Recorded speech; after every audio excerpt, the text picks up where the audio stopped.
আসসালামু আলাইকুম প্রিয় দর্শক, চলে আসলাম নতুন আরেকটি রেসিপি নিয়ে। আমার আজকের রেসিপি পানাকাম রেসিপি। এটি একটি শরবত। এটা ইন্ডিয়ার খুবই জনপ্রিয় একটি শরবত, আর এটা কিন্তু গরমে শরীর ঠান্ডা রাখতে খুব সহায়তা করে।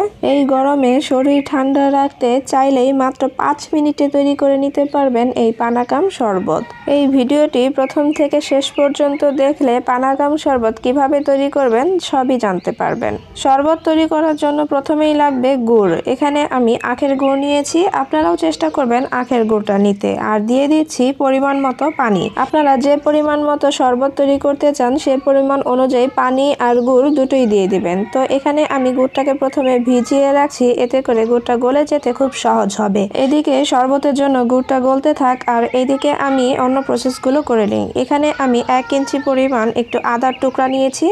এখন এটাকে খুব ভালোভাবে ছিলে তারপর ধুয়ে নেব।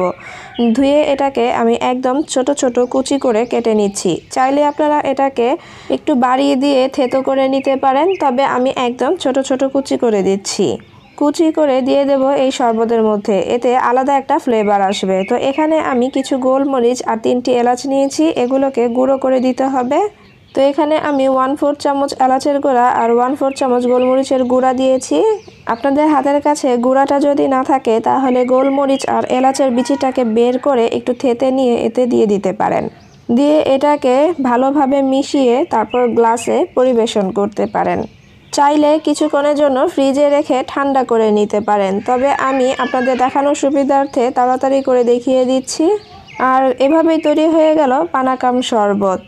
এই গরমে একবার হলেও এভাবে এই শরবতটা ট্রাই করে দেখবেন, আর খেয়ে কেমন লেগেছে আমাকে কমেন্ট করে জানাতে ভুলবেন না।